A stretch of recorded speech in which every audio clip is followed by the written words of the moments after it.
Welcome to our 2022 Surveyor 202 RBLE. Starting right in the back bumper here. If you just reach in, pull that cap out of there, inside of the back bumper, you're going to find your sewer hose. Take note of those two ears and the adapter here. That's all be hooking it up to your sewer system. Then the hose itself, once fully extended, is about 20 feet long. Just keeping it stored in the bumper back here just help keep any sort of stench out of the unit, keep things that bit fresher for you, and that cap just presses into place. Around the corner you get your power inlet, so you get that little notch in the bottom corner there. It's going to line up with this notch here. Press those into place, give it an eighth turn, that'll lock it down, and then you get the threaded collar in the back to really lock it into place.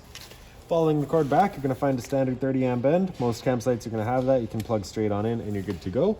We do also provide you with a 15 amp adapter, so if you're looking to plug in at home to a standard household outlet to charge your batteries or run your fridge, you've got the power to do so. In this corner, as well as in each corner of the trailer, you're going to find a stabilizer jack. What they do is they just run down, contact the ground, give it another turn or so just to firm it up, and then get rid of any sort of bounce or sway that you see you got in the unit right now, just to keep things firm while you're out camping. Up from there, you got a black tank flush on the right side here, so your water hose is going to plug into there, turn on the water, and open up your black valve, and that'll just flush out your black tank. In the middle, you get a city water connection, so the same water hose will just plug into there, turn on the water, and it just pressurizes the lines throughout the unit. Then on the left side, you get your cable and satellite inlet, so your coax cable will plug into there and fire up at your TV location. Your sewer system straight down from there, so you kind of get this cap back here, you're going to kind of press on that and give it that turn, and it'll come out of there. Then you can see it's got the same two ears here that you had in your sewer hose, so that'll be attached in the same way where you're just pressing it into place. Give it that turn, clicks down, and there you have it. On the left you get a gray valve, on the right you get a black, so that black valve is controlling your black tank. Your black tank is filled from your toilet, so it's of course going to be your dirtiest water. It'll dump that first. Once that's done, you can then come to the gray. Your gray tank is going to be filled from your sinks as well as your showers. Typically cleaner water, you dump that last to help keep that hose as clean as possible. Right to the left of those, you get your low point drains. So the purpose of those would be just to drain out the water system. So the reason you'd want to do that is if you're leaving the unit for a while and you don't want your water going stale or stagnant, you can dump it out before you leave, or before winterizing the unit, you can get all the water out before pumping it to freeze through. Towards the front of the unit, you get your fresh water inlet, so you're just going to pop that cap out of there and your water hose will stick into there, turn on the water, and that fills up your freshwater tank. The drain for that tank is straight down from there, and you can see you've got that open right now. You just get that valve, you can open it up or close it off just based on what you need. Beside that, you get your hot water tank, so that keyway there, you line it up and you can pop it on open. All of your controls for turning this guy on are just inside of the unit. Before we turn it on, we're just going to hit that relief valve right there, make sure that shot of water comes out. Alright, that shot of water coming out of there, just letting you know that tank is full, it's safe to fire it up, and you're not going to burn anything out by doing so. Storage compartment here pops on open. You can see it does go straight through to the other side. And here you'll find your water hose. Inside of that water hose, you'll also find your park adapter. So your 30 amp cord into there, 15 to a standard outlet. If you're looking to winterize the unit yourself, once it comes time, there's a little screw in each corner of this panel here. You can pull that out of the way. It gives you access to your winterizing bypass valves for your hot water tank as well as your water pump. Around the front of the unit, you get that little black box up on the frame there. So that's your battery disconnect switch. So as you can see with that pointed up, that's currently it turned on. Turn it over to the left and that's it turned off. Your battery itself is housed inside of this box right here. So as long as you're plugged in that short cord in the back or your 7-pinch tow vehicle, that battery is charging for you. Once we get inside, you'll see a solar charge controller. So that means we've also got a solar panel kit installed. So as long as you're out in the sun, that battery is also charging. Two knobs right there. If you loosen those off, you can push them back. You get access to your propane valves. So for the video, I'll just pull this right off. Then we can show you your changeover in the back there. So you can see it's currently green, pointing over to this tank. So it's just letting us know we've got propane in the system there. If it were to go red, it's just letting you know that tank's now gone empty. So you close that one off, flip the changeover to the other tank, and run off of that one while you get the other one filled. In front, you get a power tongue jack. So on top, a little light switch turns on that little light in the bottom there. And up is up, and down is down. Around the side of the unit, you get your storage compartment. So that just pops on open, you get the magnetic latch, holds it up for you. Up on the wall there, you do get a little light. So this little switch down on the bottom here is a dual function switch. If you have it over towards the wall, that's single function, so that's just on is on. Over to the left there, that's going to be your motion sensing. So as long as it senses motion, it'll turn itself on. Once it doesn't for a minute, it'll turn itself off automatically.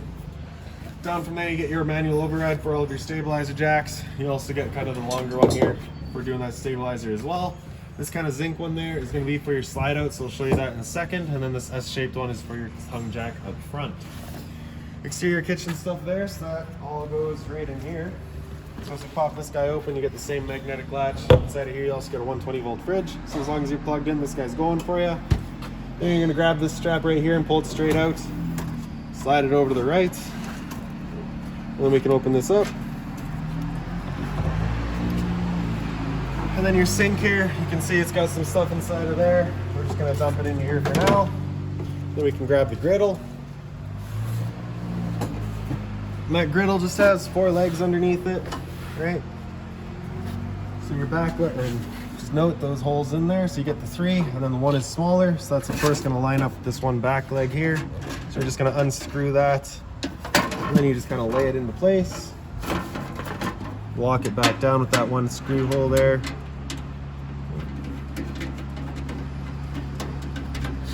And then your propane hose is going to be in that sink there. So here you get that little valve, so you just want to make sure it's closed off. Then you can undo that quick connect. If you have it opened up, you cannot open up that quick connect. You're going to drop the hose through the back, pull that collar back and attach it to the griddle there. And then you can turn on the flow of that propane hose there. And then right underneath the unit, you get the same valve. It's got the dust cap in it. Make sure that valve's closed off, push the collar back and attach your hose. Open up the flow of propane. And then we come up to the griddle and you press that knob in and just kind of rapidly turning it past light. Just gonna clear all the air to that propane line, get all the propane up here, and then you can see she fires right up. Once you're done, you're gonna press that knob in, turn it up to off, let it cool off, and then you can close off the flow of propane at the trailer, undo the hose, put that dust cap back in there. Same thing at the griddle, closing it off. Undo it, and then I just like to secure the propane hose to itself, just ensures that nothing's getting inside of there, and then you're just storing it back away. It's just the opposite of how we've taken it out. Inside of that sink, you're also going to find a little shower hose here. So you basically get those 2 little ears there. You're going to pop your spray port open. You can see you get the 2 ears at 1 and 7 o'clock. You line those up, press it into place, and then you get your garden hose here, just attached into your cold water system. You're of course not going to get any hot water out of there, just cold. And then the shower head has all the different settings there. So storing it away is just backwards of how we've taken it out. Beside that, we got a TV outlet, so you got a cable and satellite outlet right there, as well as a power outlet. So if you're looking to have TV outside, you can. Beside that, you get the exhaust for your furnace. So if you're ever running your furnace, you just want to make sure it's not blocked off. It does get hot. Straight up from there, you're going to find your stove vent. So you just get a little flap underneath there. You're just going to want to make sure that's opened up so that our fan inside can evacuate any fumes from our stove, because it is propane, of course. Then your 2 exterior speakers there with the porch light in between. And around back of the unit, you get your little storage rack there, as well as your spare tire. Steps to get up onto the roof and check your seals. And then you also get a pre-wired mount for a rear view or observation camera. Now making our way inside, your assist handle up 90 degrees and it falls into place, and you can open up the door. The door is just on a friction hinge, so it kind of sits wherever you leave it. Your steps there, you're going to pull that blue knob over towards the center, and then you can pull the steps straight out. With the steps, if you need to extend or retract your legs, you're just going to push that tab in and you can do so. Making our way inside of the unit, first things first is right on the right there, you get your fire extinguisher, so that's standard, pull the pin, point and shoot. Up the wall from there, you get your solar charge controller here, so that's pretty well all set up. All that you're really worried about is your amperage and voltage. So 0.0 is just letting you know that you're not charging. Amp hours is just be the rate that you're charging at, so of course we're not. And then 13.7 just lets you know where your battery is currently at, and 13.6 is a charging voltage, right? Light switch on the right there turns on all of your interior lights. Then your porch light in the center right there, center right, does the porch light outside. In the middle is your awning LED, does the strip below your awning. The side out is on this switch here. Press and hold out, and that side will make its way out.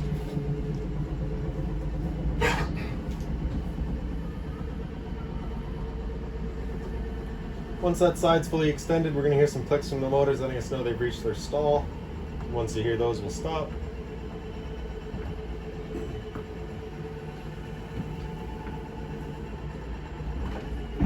There we go. Awning is right beside it. Press and hold extend, and the awning makes its way out. So once that awning's fully extended, we'll see a little black flap come down at the end, as well as the black of the metal tube. Once you see that, you're going to want to stop. If you were to continue extending, it can actually wind itself up backwards, in which case the fabric will be underneath the tube, allowing it to then hold water, accelerating the growth of mold and mildew.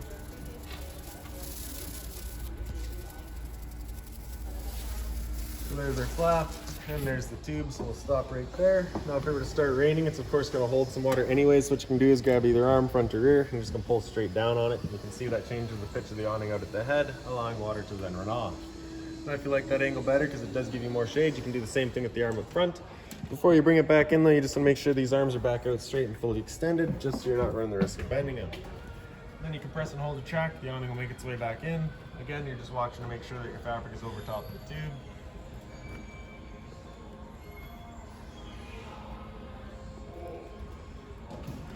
Another thing to keep in mind with your awning is it does catch a lot of winds. Once you get up to about 15-20 kilometers an hour wind, you want to bring it back in, again, just so you're not running the risk of bending your arms. And once that guy's closed completely, the awning motor will just lock up and hold it firmly against the side of the unit. There you go. Straight up from there, you're going to find that line guard switch. You turn that on, turns on your router, gives you your Wi-Fi. And then right by the entrance here, you get your 12-volt fridge. So on the left there, you get your power button, kind of press and hold, and that'll turn it on. There we go. So plus minus is of course just your temperature selection, 5 being coldest, 1 being cold. And then, so that little kind of top section being kind of filled in there is gonna be your freezer. So you press that and that's selecting your freezer. Down below you get your fridge, and then on the right side there, that's a night mode, just kind of changes how much draw it has, which kind of uses a little less power. Press and hold the power button, turn it back off. Freezer up top, and your fridge down below. And down below that, you get your converter. Press the top and center, and it pops on open. You get all of your breakers down the middle here. Whenever a breaker breaks, it sits in the middle, so you just want to make sure that's off and then back on to reset it. Then on the right side, you get all of your fuses. Whenever a fuse pops, you get a little red LED right beside it, letting you know exactly which one went. Pantry space in the back.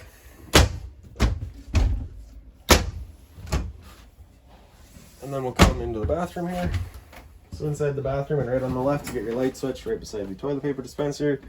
Then you get your toilet down below that, so it just pops on open, flushes on the right side there, and all the storage across the back. Medicine cabinets here, so that pops on open. You get that little tongue right there, it just holds on to this little elastic there, holds it shut for you as a travel latch. Hot and cold water at the sink down below it. This light cover belongs on a light, not in the sink. So basically these guys just kind of pop into place and then they just kind of turn to lock down. Just like that. And hot and cold water. GFI protected outlet on the left there, so test on the bottom, reset on top. And then we got your heated holding tank system here. So it basically is just a little electric pad or heater that sticks to the bottom of the tanks and just keeps them warm so that they don't freeze. They're only good to about -5 or so though. On the side here, you get in the bottom corner is your water pump switch. So you turn that switch on, turns on your water pump, drawing it up your fresh tank to pressurize your lines. Water heater with electricity is right in the middle there. Just turn that on, turns it on with electricity. On the left side, we get it with gas. So you just turn that switch on there, fires it up with gas. As simple as that. So if it ever doesn't fire up, you'll get that little fault light there letting you know it hasn't. At that point, just off and back on to reset it. Monitor system's right above that, so you get battery in the bottom here. So you can see you're currently C for charging, G would be good, F is fair, L is low. Your fresh tank, as you fill that up, you go to 1/3, 2/3 and full. Same idea for your black and your gray. A little bit of storage down below that, just being mindful of our drains and our water lines. And then right behind me, you get your shower. So standard head and hose, hot and cold water course. And then right up top there, we got your roof vent. So you're just turning that knob to open it up. And then in the back corner, you get the switch, turns on the fan.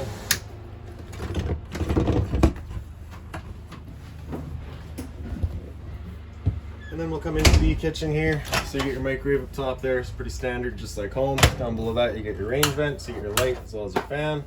So that's that fan that you want turned on with your flap outside opened up, evacuating your fumes. The bifold cover just flips on back. You're gonna press that knob into high, hit it with the igniter, and you can see she fires right up. I will just mention though that the first time you go to use your propane system, especially if you've been away from the unit for a while, it will take a moment to fire it up just because you gotta clear all the air to the propane lines. It's perfectly normal. Once you're done, the cover just flips on back. The button on the right side there turns on all of your knob lights as well as your stove light. For the stove, you're gonna press that right knob into that little flame, press and hold, turn the igniter, and once it clears the air out of the line, that pilot light gets going. Once you get that pilot light going, you just hold the knob in for another couple of seconds, then you can release and the flame will hold itself. Turn up to your desired temperature and she fires right up. Once you're done, you just turn it back down to pilot. It'll hold just that light for you. But if you're traveling or leaving the unit for a while, you just want to make sure it's right off. Then right beside that, you get your bottle opener. Down underneath the stove is your return air for your furnace. You just want to make sure it's not blocked off. Get your storage up top here. Also inside of here, you're going to find that binder. So that binder's got all of your owner's manuals in it, any sort of keys, any remotes you'll find right in there. Down below that is a little light just on its own center push button. Illuminates kind of the counter there. And then you get your drawer space here. And a bit of storage down below the sink. Again, just mindful of our drains and our water lines.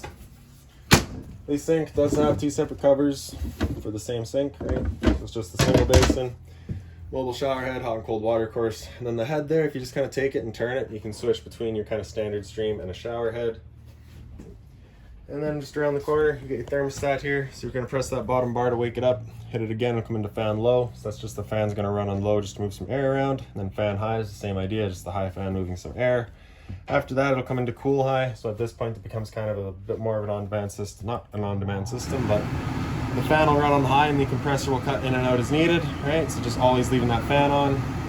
Same idea in cool low, that low fan all the time, compressor in and out as needed. Cool low auto is where it becomes an on-demand system. So both the compressor and the fan will cut in and out as needed, but it'll only ever use the low fan. Same idea in high, so only ever using the high fan on demand. With the air conditioner going, you got your two little louvers at either end. You can close them off or open them up, just choosing where you're shooting your air. After cool high, if you hit that bar again, it'll come down into heat. It'll turn off the air conditioner and turn on your furnace. So your furnace is ducted. You've got kind of these little black portals throughout the unit. That's where you'll be outletting your air. So the arrows there, just kind of choose your temperature. And the first few times you run that furnace, you may get a bit of a smell throughout the unit. This is the new furnace smell. It will go away. Hit that bar again after heat, comes down into off, and then just cycles back around. Straight down from there, you get a power outlet as well as your LP detector. So propane's heavier than air. It sits on the floor. That guy detects it and starts going off just like a smoke detector would. Into your dinette here, and you get your light up top there. It's just on its own center push button. For the dinette itself, if you just kind of wiggle it up out of its legs, you can do the same thing with the legs and wiggle them up out of their bases. You'll then lay the dinette down onto the black blocks that you got there. Take your back cushions to fill in that dinette and create a bed. Up front, so the blinds throughout the unit are just on this tension system, so just kind of sit wherever you leave it. Emergency exit, you pull that red tab to get rid of the screen, take this handle here, throw it outside, hop on out. On either side of the bed, you get your USB outlet as well as a power outlet, and then kind of your closet space here. Drawer and closet. Open storage right across the top, and also right in the head of the bed, you get a little reading light on either side. Same thing on the other. Storage compartments in the back there as well. And right behind your sink here, you got your little bar area with the little bar stools. This light here as well. Look into that right away. So right beside that light though is your fire alarm. So you get twist and test it right there. Right. TV's mounted up on the wall. Antenna outlet for it right down here is already hooked up. Turning that antenna on, you just hit that button right there. You get that little green light letting you know it is turned on. That will also help clear up your stereo signal. Stereo is super straightforward, so you just got your power button there front and center. If you press it again once it turned on, that's just your mute. Press and hold to turn it off. Zone 1 is your inside set of speakers, Zone 2 is outside. AM, FM to cycle through all of that. USB is right in the front here. Bluetooth connect to your phone and then hit source and you can get through everything else. If you press and hold source, you can get into your settings and play with all that, and then just all your presets across the bottom there. So that's about it for this unit. If you've got any other questions on it, please feel free to give us a call, 204-237-7272.